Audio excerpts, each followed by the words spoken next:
This podcast contains strong language and adult themes from the outset. Finding the funny. Finding the funny. With Ruth and Ange. Finding the funny. All right there, love. It's coming home. It's coming home, Pats. It's coming home. I'm straight in there. I am straight in there with coming home. The coming home shit. It's coming home. I mean, Well, it is. It is, isn't it? Come on. Let's do that. You're always going on. You're banging on about the manifestation shit. You're always saying you've got to manifest, Let's manifest. Okay, England... look, what I'm going to say here straight off the bat. First up, here we go. Let's get very Gareth Southgate about this. Right. We were here in 2018, weren't we? World Cup 2018. We got to the semis. The semi-finals. We did the semis. Do you know what? Can I just say quickly? That is one of the words that I love to say. As an American. The Yankee accent. Semi. We've been with a semi-lob on before. We've all had a semi-lob on before. 2018, we got big time semi-lob on, and we didn't go full hard on. No, absolutely not. We just literally reached the semi stages. And we've all been there. We've all had terrible experiences where somebody's got the semi. Oh, yeah. I mean, this metaphor is so fucking good. We've all been there. We've been getting naked. We've thought, this is it. It's coming home. He's coming home. He's coming home. And we've been massaging the semi. We've been getting very excited. Semi, and we never make it. And then it just all falls off the face of the earth. Yeah. So I think we need to remain very Gareth, very party people about this. For sure. It is a great achievement for us to be at the semis. Mm-hmm. We did brilliantly against Ukraine. Let's take the 4-0. We loved it. We worked it. It was amazing. Let's take the 4-0. Mm-hmm. Talking of Gareth Southgate, though, I saw this brilliant thing on Twitter where somebody had said, people are sharing what ultimate middle-aged crush Gareth Southgate would do for them, and it's brilliant. And some of these tweets are hilarious. So somebody's tweeted, I can see him using his day off to repoint the patio, even though I've said I'd got someone else to do it. I'd bring him a glass of lemonade because it was hot, and he'd still wash it up and dry it, and then go out to pick you up a takeaway so you didn't have to cook. This one's good as well.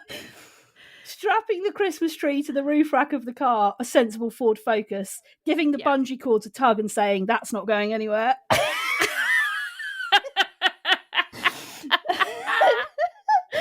That is brilliant. He looks like a man who knows how to build a bookcase, and I really appreciate that. I mean, that is your classic Gareth Southgate, isn't it? Yeah, this one's good as well. He'd be happy to pick up some tampons for you in town, but you might forget which ones you like and have to phone you from Boots. Yeah, I'd be all over that with Gareth, to be honest. Yeah, I actually really fancy him. I know, and I don't. Honestly, I really do. But do you know what? I'm going to own this. I think we should save this for next week's Don't Go There chat, but I'm absolutely convinced I'm having a midlife crisis. Okay. Well, okay. You're slightly early. You're slightly early with the midlife crisis, mate. 40? Nearly 40? I thought midlife was like 45. No. I could only live another 40 years, couldn't I? Well, yeah. But let's hope not, eh? Shall we? Let's do la la la la la la la la la la la big question. Break it down with us now. Break it down with us now. Questions. These are getting better every week, mate. We've got to rein this shit in. We've got to rein it. We are not reining any of it in. We are not. I think our listeners love it. Oh yeah. I think they do. I think they love it. I mean, maybe we should ask. Listen, do you love the new vibes? Yeah. Do you like the new sort of combined sort of duo vibes on the Le Big Questions? Le Big Questions. I mean, Ange and I nearly split up on Saturday night because of what was it? What's the word? Irresecond. What is the word? We can't remember it. Reconcilable. Irreconcilable differences. That's the one. Yeah. Yeah. We nearly called it a day because Andrew's being a dick, basically. It was all very jesty. But yeah, look, get in touch. Tell us if you like the new duo vibes. There's loads of ways you can get in touch with us. You can find us both on Instagram. I'm at Ruth Corden. And I'm at Ange Corden. You can find us on Facebook. Just search Finding the Funny Podcast. Or you can send us an email. hello@ruthcorden.com. And yeah, let us know. Do you like the duo or do you want to keep it singular?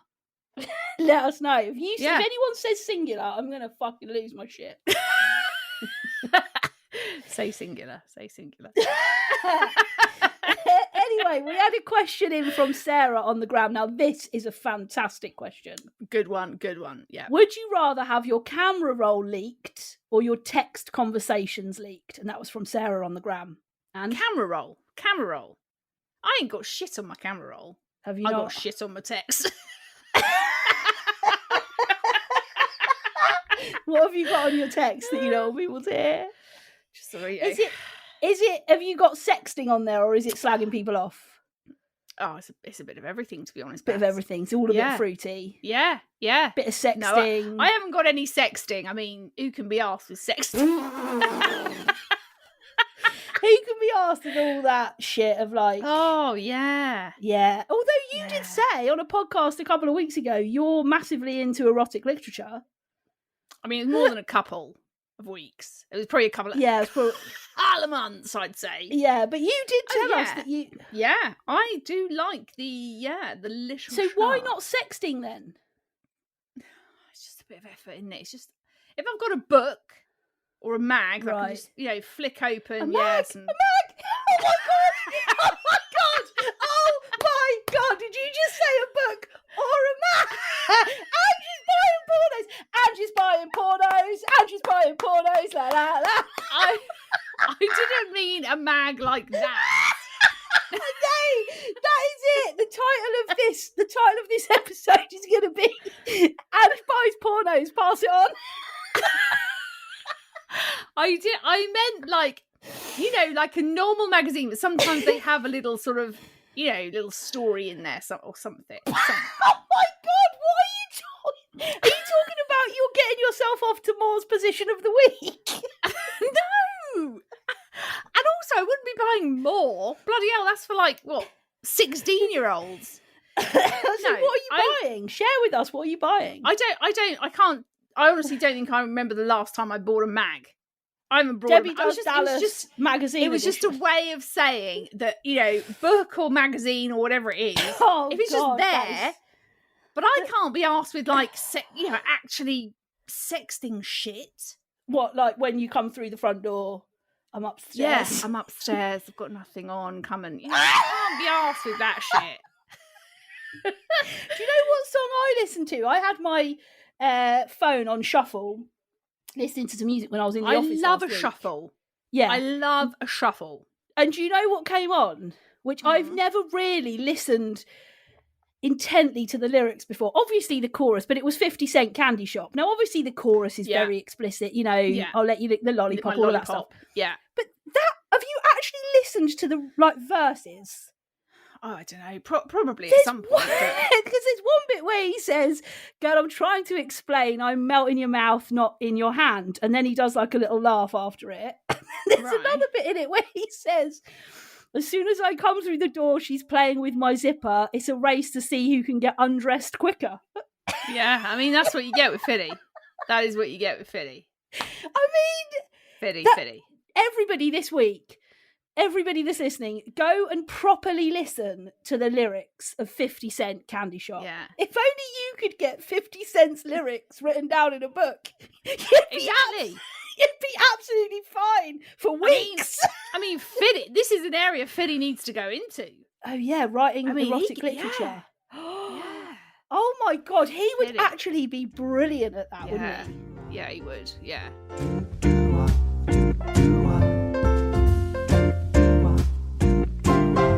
I've got a wagomst this week. Right, now, I am looking forward to this, Pats, because... Right, this came about after a conversation with my friend Ross, who does actually listen, so shout out to Ross. Ross. And we were talking on WhatsApp. He was just about to go out for some food, and so I said he got back. I messaged him, and then he got back from having his food. He said, "Oh, sorry, I was having dinner." I said, "Oh, where did you go?" And he went, "Nice." He said this place in Camberley, some kind of steak burger place. Right. Now let's remember it's in Camberley. I would say your Surrey, your county of Surrey, Camberley, Staines, all around that sort of way, incredibly well to do. Absolutely, yeah, definitely. You know, you mid to high end people, echelons. around those areas, around them parts. You've got your cough avo going on. Oh yeah, big active time. wear, big all of time, that stuff. all over the shit, all over the show. Yeah. Anyway, I think this must be a chain of burger joints because I said, "Oh, I've never heard of that place." So he sent me the menu, right? And I opened the menu and I was instantly annoyed. Right. I was instantly like, "What the hell? Yeah. Why have burger places, particularly your higher echelons, particularly your kind of upper middle class areas, become absolutely obsessed with calling everything dirty?" Like, I looked at this menu. You could have a dirty burger with dirty cheese, dirty bacon, dirty slaw, dirty fries, a dirty brownie to finish, a dirty shake. Is it that these places are predominantly owned by men and they're so desperate for the women in their life to be dirty, to be sexting, to be like playing with their zipper as soon as they walk in the door? It's a race of who can get undressed quicker, and they're not getting it, so they're like, "Fuck it, I'm putting it into food." Yeah. or is it that, you know, these places are, you know, are seen as sort of the, you know, higher end, and all the people that go there are going to be fairly posh and fairly wealthy, so they want to they don't want to just be too clean cut, so they want to make they want to be, yes, you're in Camberley, yes, you're in Surrey, but do you know what, today, Jeff, you're gonna have some fucking dirty burger, mate. You're gonna lap up the dirt that we're gonna serve you. Cheesy, dirty cheese, dirty slaw, dirty burger, and you are going to feel dirty, Jeff. Dirty. But you can imagine, can't you? "Oh, hi guys. Yeah, thanks. Yeah, I'm ready to order. Yeah, I'd like the dirty burger with an extra slice of dirty cheese, dirty bacon, dirty fries, dirty slaw. And while you're at it, could the chef make my wife more dirty? Thank you very much." It's such. So I messaged him back and I was like, "What the hell? Everything on that menu, like the desserts were like dirty brownie." Is the place called Dirty Burger or something? No, I mean there is a dirty burger, isn't there? There is, yeah. It's called, I can't remember what it's called. Seven steaks or 7 T-bone burgers or something. It's some kind of burger joint. But right. I mean, not cheap. You're paying 12, 13 quid for a burger.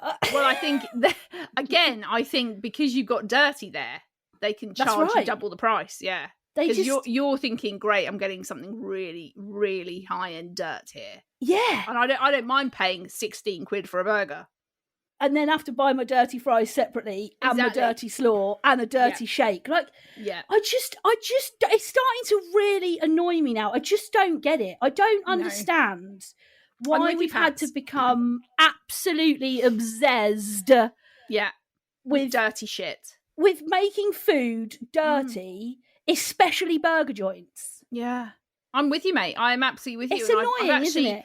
I'd not thought about it before, but now you've brought it to my attention. I am totally with you. I mean, what are dirty fries? Does it just mean they're just loaded with absolute shit? I think it just means skin on. No, I think it's like loaded with like dirty cheese and but you don't already get dirty cheese. So is it? You would get a dirty chips and a dirty cheese and a dirty cheese. You're having like but you'd 3 put the levels dirty of dirty cheese in your burger, wouldn't you? You'd put your dirty cheese in your burger. Anyway, I just really felt, when I looked at this menu, I could feel myself getting really annoyed. Yeah. It just was it good though? Did Ross say it was good though? Oh, he says it's brilliant. He says he's been there loads. He said, "I'll take you there one day." I said, "Fuck off, I'm not going." I ain't eating any dirt, Ross. I'm going to go, but I'm going to say I'd like a clean burger. Yeah. Please, with clean cheese. Do you have anything clean? Yes. You know, I see your menu is heavy on the dirty side. Yeah. Do you have any clean burgers and clean fries? Because that's all I'm interested in. I'm very clean living. As you can tell by my physique. Yes. I only induce stuff that's clean. As you can tell by the way I hold and carry myself, I am Yep. very much into a clean lifestyle. So I am clean Patty. yeah, exactly. Yeah. Anyway, that was is a the very thing. good one, Pat. V. It's good. just, I just feel like we're just in this place now where it's become cool to make everything dirty, dirty. and I'm not here for it. I'm not here for it. Right, so heading into the old dickish. And this, we had an email through from Rebecca. We did. And she says, "Hi, Ruth and Ange. Love the podcast. Found you a few weeks ago and have loved catching up. Keep bringing the lols." Brilliant. Anyway, I found out this week that my friend is really into saging, and I don't know how I feel about it. Do you think this is dickish, or am I the dick for questioning it? Really hope you can help. Ange? Now, I have a lot of issues with the saging shit. I really do. I have often seen people saging. Do you know what? Saging and crystals. Right? I don't get this shit. Okay, now maybe I am. Maybe Rebecca and I. Maybe we are the dicks in this, right? But I don't understand. Like I don't even understand really what they're doing, because it looks like they're lighting some bark.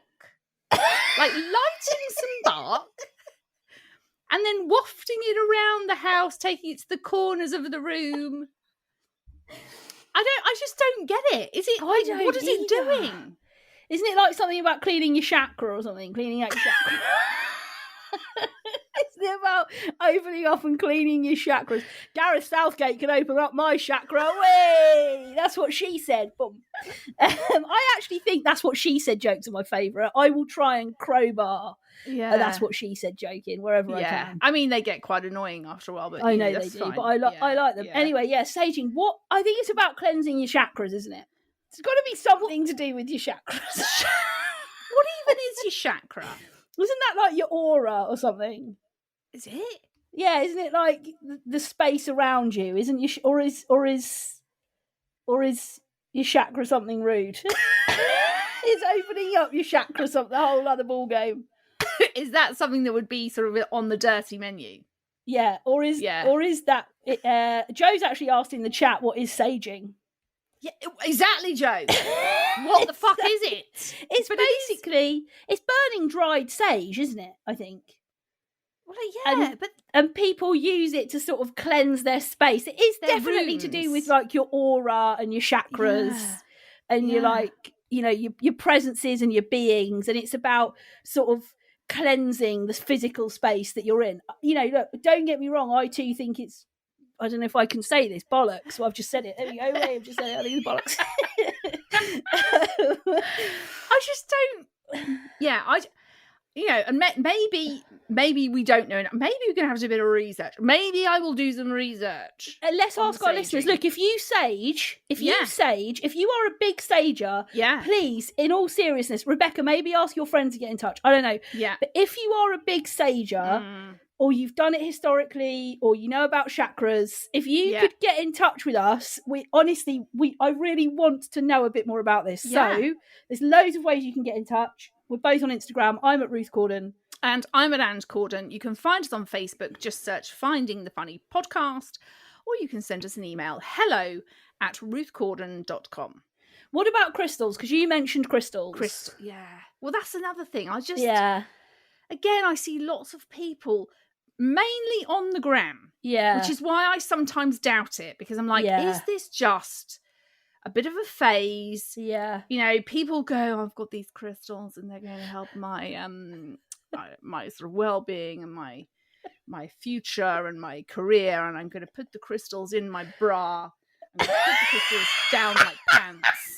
I'm going to walk around with the crystals and everything's going to be rosy.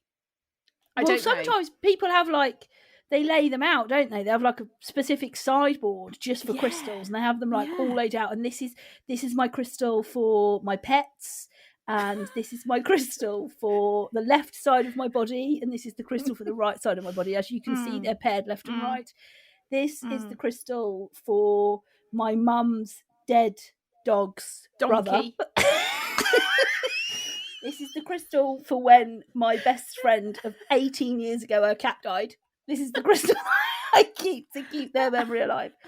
Like, people do have again, specific... but I don't know what does that do? Like, Yeah. what? Like, having them, whether you put them on your sideboard or you put them in your pants, what are they doing? What is the crystal doing? Why don't for you try it? Why don't you put some crystals in... Why don't you put some crystals in your pants? See how I feel in a week's time. You could say to people, I've got such an energized chakra today. I've got crystals in my pants. My fanny is on fire with the crystals. Forget 50-cent candy shop. My fanny's on fire because of these crystals. Oh my god. That is hilarious. Yeah, I don't get it either. Saging crystals. No. And I actually would genuinely like to know. Like, what is it about and what does it do for you? Yeah. Because, mate, do you know what? If someone says to me, Ange, seriously, you get some saging and crystals in your pants and in your house and you will be on fire, I'll do it. I'll bloody do it. Don't get too confused, though. Don't start burning sage in your pants. Whole other fanny on fire vibe, wouldn't it? Definitely don't confuse the two. Yeah. Or look, Rebecca, we could be peasants like you. Yeah. We could be way down the pecking order, but we actually agree. I think your friend is dickish, but I'm happy to try and have my mind to be proved changed. wrong. Yeah, absolutely, Mom. And thank you so much for saying that you're loving the podcast and you just found us. That's always so nice to hear. We love it when new people join the FTF crew. We genuinely, absolutely love it. And we've actually had recently, perhaps, a few people that have sent us messages saying, I've recently found you. Gone back to the beginning. I'm starting from the beginning and listen. And I'm like, what the hell? You shared one on Instagram this week and she was at episode 7 and you put, wow, you've gone back to the times when we were a bit shit. Because I genuinely think, I mean, bloody hell, just start, just start at the beginning of this year. You don't need to be going back to bloody last June. Season 2. But also, there was a girl that told me she listened to 12 episodes in one day once. 12, I mean, flipping heck. 12 episodes of us chatting absolute shit. Yeah. I'd be saging everywhere if I'd done that. That is brilliant. So we thought we'd have a chat about, Love Island's back on. I'm a big fan of Love Island. I'm a big fan of any kind of trash TV. And there when Hugo came down, so Hugo's one of the lads in Love Island. And at the beginning of every series, the girls get to, there's a kind of coupling up and the girls step forward for the guys that they like. And then the guy can pick the girl that they want to be with. And a lad called Hugo came in and all the girls said, when nobody stepped forward, all the girls said, oh, he looks lovely, but he just seems a bit too kind or he just seems a bit too nice. And I think it started this conversation that I think has sort of been around since the beginning of time, really, about why do girls and women insist on picking the bad boy? Mm-hmm. Or what is it about women not wanting to be with men that are kind? And I have, you won't be surprised to hear, I have got an opinion on this. I mean, is there anything you don't have an opinion on? I don't think so. I think on most things I formulated opinions quite quickly. Yes. I think I'll give you mine, then you give us yours. Does that sound okay, fair? Paz? Yeah, let's do that. So I don't think it's that they don't want somebody who isn't kind. I think they're just perhaps not quite hitting the language right, because I don't know about you, but I don't want, if I think that somebody, say I wasn't with Matthew and I was dating, God, thank God I'm not, because I think dating now is so difficult. Mm-hmm. I don't think it's about not wanting somebody who's going to not be kind to me or respect me. I think it's about you do sometimes want somebody that's going to push your buttons a bit, don't you? Yes. Like, I don't want somebody that is going to consistently say yes to me. Or, I'm quite a strong personality. I'm aware of that. I can be a class A twat sometimes. And I do need somebody that's going to say, actually, I don't agree with that, You're or I'm being an not happy idiot. with Yeah. that, or you're being an idiot. And whilst I don't want that to be, I'm not saying I want Matthew to go off and cheat on me and treat me really badly No. and not come home for hours or days on end and not know where he is and, in the early days, not reply to my messages and treat me like shit. I think it's about girls wanting somebody that is going to stand up to you a bit and is going to say, I don't agree with that, and be kind while doing it, but nonetheless have opinions, push your buttons, all that kind of stuff. So I think it's sort of bad language, really. Whereas I don't think I agree with that. I think that actually a lot of, especially I think sort of younger women, so I would say sort of those late teens, early 20s, you real kind of Love Island, age range, I would say. Yeah. I think there is something about having or wanting to be with a man who maybe isn't particularly nice to you. Really? Yes, I do. I think there's this, and I think a lot of it comes from the kind of culture around sort of like, I don't know, like maybe because of like the music scene that can sometimes be a bit sort of rough and a bit sort of ready and I think sometimes women go through that stage of saying, the kind of man I want is this kind of man, and I want him to be a bit rough and a bit ready and treat me a bit bad, and that whole kind of treating me and keep him keen type of thing. And then I think you probably do come out the other side and go, actually, majority of those men are absolute dicks. And now I do want someone who is going to be kind and treat me well and look after me. But I do think there is a point of your life that you do look for that sort of man. What do you think that's about? I suppose the thing is, with men like that, they probably are a bit more, maybe a bit more charismatic, a bit more, maybe there is something about men who are like that. Right. And when you're in those sort of younger years of your life, you need that sort of man around you. Yeah. And as you get older, that sort of does shift. I don't know. Because we never really went through that stage, did we? I mean, I've definitely got, like, if I think of my early teenage years, I've definitely got memories of guys who would pick me up and put me down and didn't really know what they wanted. But, I'm talking like, but neither of us went through, I mean, I had a particularly really difficult relationship before I met Matthew, which was horrendous and horrible. But you never went through that phase. No, I think I probably experienced that or picked boys like that probably more in those sort of latter years of school, right? Probably, yeah. I think that's probably when I did that. And obviously, that's never going to be a particularly serious relationship because of the age you are and all the rest of it. But I think I would probably have naturally gravitated towards boys like that in those sort of like, later years of secondary school. That would have been the time I think I would have probably done that. Because I think that I do think sometimes that language can be misconstrued, because I don't want to be with somebody. I don't want to be with a bad boy, but I also, the opposite end of the spectrum, I don't want to be with somebody that is just going to pander to me and is going to. But I don't think being with,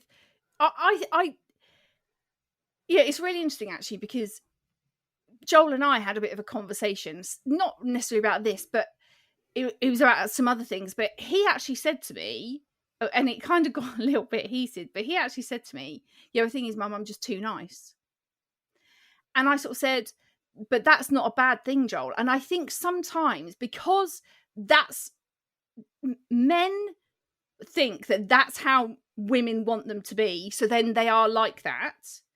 And that's what women gravitate to, probably in those years of their life. Yeah. And they're not. So I don't think it's about wanting someone who's going to pander to you or not say no to you, because actually I think there are lots of men who who are nice, good, kind men who aren't a pushover. Yeah. Oh, yeah. Who No, I aren't agree. going to just And that's sort of what I'm saying. That I think that the Hugos of this world probably, I think they can appear that they would do that, but not necessarily. It doesn't necessarily mean that they would. I just wonder whether sometimes it's the language of it that is misconstrued. And I think, is it okay? So if women really do want a bad boy, if girls of that age really genuinely want to have the keep 'em mean, sorry, wrong way round, keep 'em mean, treat 'em mean, keep 'em keen vibe, and they really want to experience, I think the wider conversation has to be, my God, how do we change that narrative then? Which we obviously can't settle in, the next 5 or 10 minutes that we've got left to record this podcast. But there's a wider conversation. Is the society to blame for that? I don't know. Is pornography to blame for that? Is there a wider conversation about how we help young people to realise that actually everybody gets hurt in their teenage years. Everybody falls in love with somebody who doesn't love them back. Of course they do. Everybody has a relationship that, either doesn't quite fit or and it's such a shitty time. Like, late teens to mid 20s. Yeah. God, as much as I said at the top of this, I think I'm having a midlife crisis. I wouldn't go back to being that age. No. I think because that to me is really sad. If it like in a non-patronising way, I feel desperately sad that if those girls on that show actually do want a bad boy and do want somebody that is going to pick them up and put them down, and it's all going to be on their terms and it's all going to be what they want, having been there in relationships in my life, it's horrible. But I do think it is a societal thing, and I think the whole thing about pornography, I think that plays a huge part in the way that men think they need to be or should be, and the way women feel they should be treated.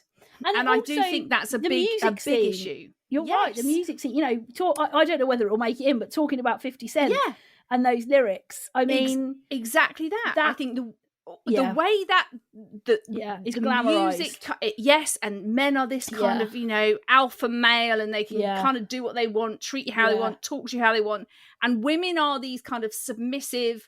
Oh, I'll take that because actually I really fancy and you're really good in bed, or whatever it might be. I mean, one of the things that I actually could not believe this, right?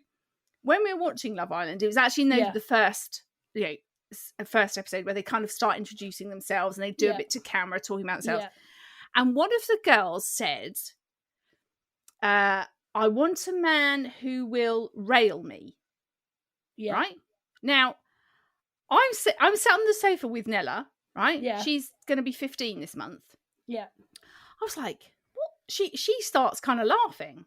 So I'm like, what the hell does rail me mean? She goes, don't you know what it means? I'm like, no, I've never heard of that. I said, what does it mean then? She said, and then she got too embarrassed to tell me, so I had to Google it, right? So I'm Googling what does rail, when you want to be railed. Yeah. Now, hang on, I've been trying to find it just so I do get it right. Let me just, here we go. Rail me out. This is the thing. So she says, I just want a guy who'll rail me out, right? And I'm like, what the hell? What's that mean? So I Google it, and this is what it means. It is an inappropriate saying of having sexual intercourse in an aggressive way.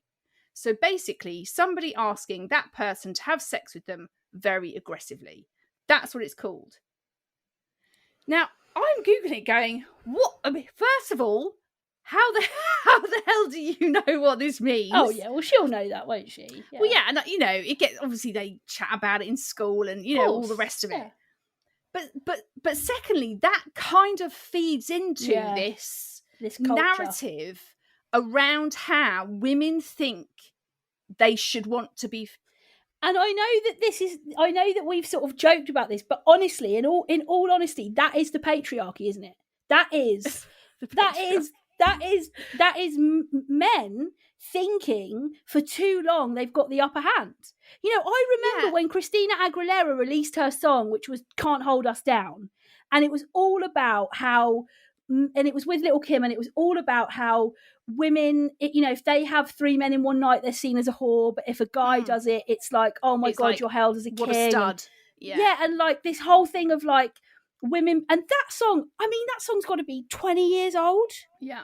And yet still here we are having that the same conversation about how men think they have, for whatever reason, because of what they've been taught by society. I don't mean in individual families. I'm not talking about individual boys. I know that boys can be raised very well, and lots of women out there will be raising sons that are respectful and don't want to do and don't act like that. But ultimately, the overall message that is sent by the patriarchy, that has been sent since the beginning of time, is men are up here, women are submissive. Men, you can sort of do what you want, and that is a really difficult narrative to undo, isn't it? I mean, that is like decades. But I think, and this is the shocking thing, is that I think the fact that on a program like Love Island, that is still what women are saying, and saying in a very public way. And I don't think there may be some women that it is a bit around, maybe not quite the right use of language, but I think predominantly it is still this thing of, this is what you should be looking for in a man. Yeah. And until women, because the only way that's ever going to change is if women start to actually say, do you know what? We don't want men like that. Yeah. We don't want a man who's going to treat us like shit. And I think that's the only way you're going to start changing that, is for women to start saying, I actually want a good man, a kind man. Yeah. Not someone who I can just walk all over and they'll just do what I want. Yeah. But someone who is going to treat me. It's respect, isn't exactly. it? Exactly. It's Aretha Franklin's RESPECT. Find out what it means to me. That's the one, Pat. That is the one.